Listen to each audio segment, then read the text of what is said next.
Avengers Infinity War is a jam-packed sequel to 10 years worth of complicated franchise films, but you don't make $2 billion on die-hard fans alone. It's an honor to meet you, officially. I sort of met you. I watched you while you were sleeping. The movie had to accomplish two extremely difficult goals: reward the hardcore base that's obsessively watched every single minute of the MCU, and make a sensible, satisfying movie for the casual audience who might not have seen the first Avenger or Doctor Strange. Dormammu! Frankly, it's a miracle Marvel and the Russo brothers managed to pull it off, and today I want to explore how Infinity War accomplished this almost impossible task. I'm Dev, and this is the Infinity Paradox: how Infinity War serves two masters. First, let's look at the films through the eyes of the true believers. I'm not even going to get into the comics-based Easter eggs inserted throughout the film because the MCU itself provides plenty of material for deep callbacks, running gags, and foreshadowing to finally pay off. Congratulations on the wedding, by the way. And I'm not just talking about the big stuff either, like how Tony Stark's nightmare scenario from Age of Ultron finally comes to pass, or how Captain America is still on the run after the end of Civil War, and Thor is leading a caravan of refugees after the destruction of Asgard. It might seem like standard procedure for a sequel, but I don't know if you understood. I just mentioned 3 developments that happened in 3 completely different movie series, and yet Infinity War continues the same sprawling story without resorting to clunky narration or a Star Wars-style text crawl. The MCU doesn't underestimate its fans like that. In fact, it rewards them for taking part in this crazy decade-long journey with the characters. Infinity War is packed with nods for diehards who have been there for every MCU release. I have an army. We have a Hulk. We have a Hulk.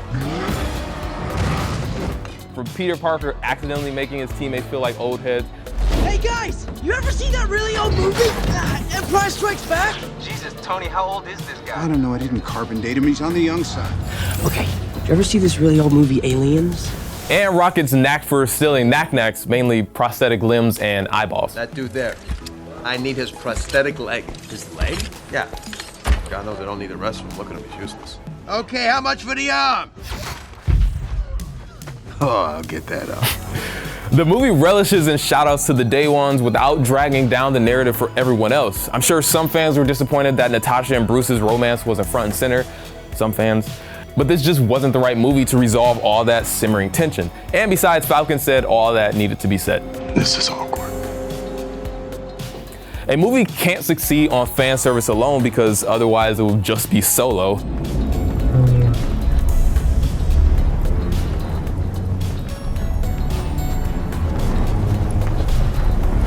Sorry, do your thing.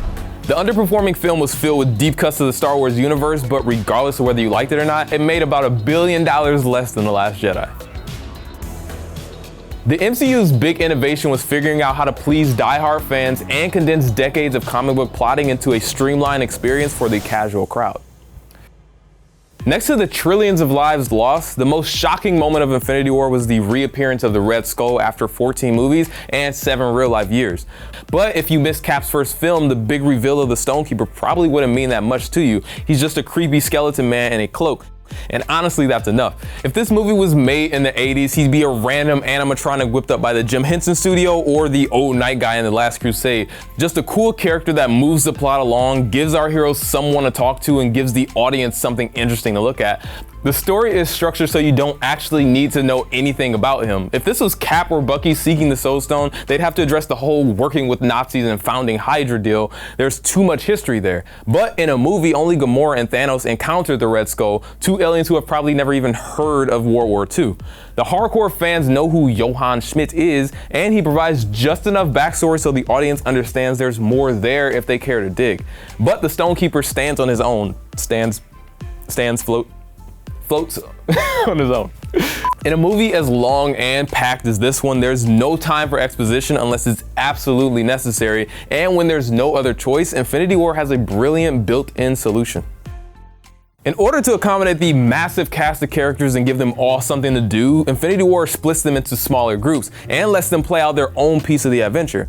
Eventually, the teams converge into 2 main factions, the Guardians of the Galaxy and Tony's New Avengers, and the Secret Avengers holding the line in Wakanda to protect Vision. And each of those teams has a member who is just as lost as the casual viewer might be.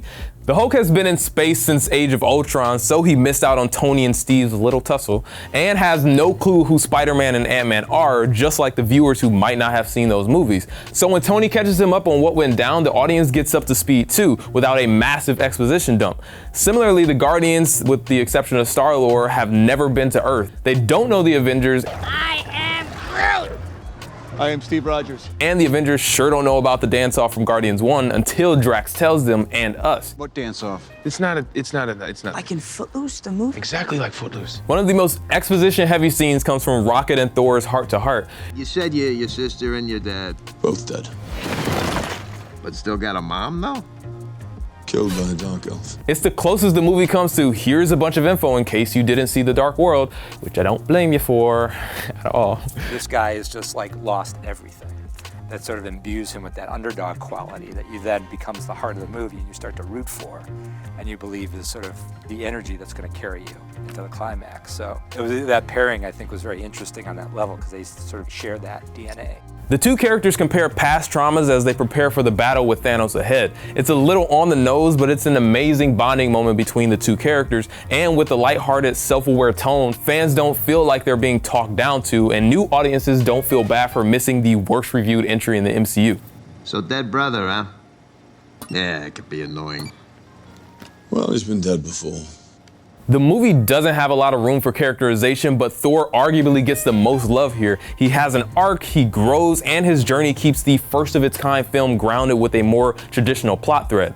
Honestly, in this moment, Thor won Infinity War for me. All the tragic stuff that happened in Ragnarok couldn't be addressed properly because of the comedic tone and all the stuff that happened with Loki, his eye, his dad. But in this movie, it finally came out at this moment, just between their little heart to heart, and I was like, oh fuck Thor, he's a human. It's like he finally gets a moment to breathe and realize all the bad shit that happened to him. Of course, he's nowhere near as important as Thanos. Of the dozens of characters, the Mad Titan has the most screen time. It's clearly his movie. Notice how it ends with Thanos will return and not the Avengers will return. That fucked me up when I saw that. I was like, shit. But even if you didn't stick around for the earlier stingers introducing Thanos, Infinity War does an excellent job telling you who he is, what he wants, and how he plans to do it.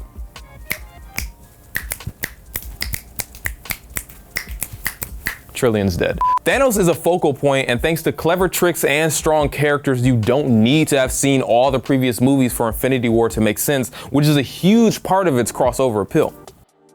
For all its innovation, Infinity War is really just a streamlined version of the classic comic book crossover. From the early days of Secret Wars to massive events like Onslaught and Civil War, comics are infamous for sprawling event storylines that make you deal with convoluted continuity and tons of essential tie-ins you need to read just so you don't get lost. Infinity War strips all that baggage away, even if it has to cheat a little.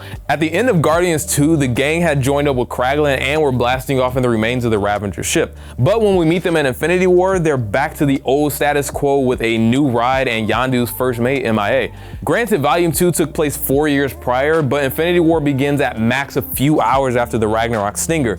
So where the hell are Valkyrie and Korg? I want to be on the team. Has it got a name? Yeah, it's called the Revengers. Joe Russo yada yada it by saying they escaped in a pod just before Thanos attacked, but really it's because they couldn't fit into a crowded movie without a lengthy explanation of who they are and how they know Thor.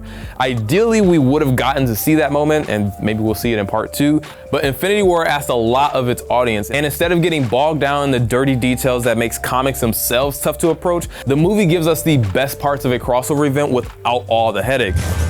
Magic! More magic! Magic with a kick! Magic with a... The amusing interactions, the massive scope, and the universe-shattering consequences. Now, there are still a few rotten reviews on the old tomato meter, a lot of which comes from critics who weren't that familiar with the MCU, but judging from the box office and near universal goodwill, Marvel's ambitious experiment was a smashing success, and whether you're a die-hard true believer or a new fan fresh to the franchise, Infinity War made damn near everyone happy. This does put a smile on my face. Hey guys, thank you so much for watching this video. Now that Infinity War is finally out, what do you guys think of it? Do you think they dumbed it down too much for casuals, or would you have liked to see more hardcore stuff from the comics inserted into the film, or was it perfectly balanced? Let us know in the comments below, and please subscribe to Now This Nerd.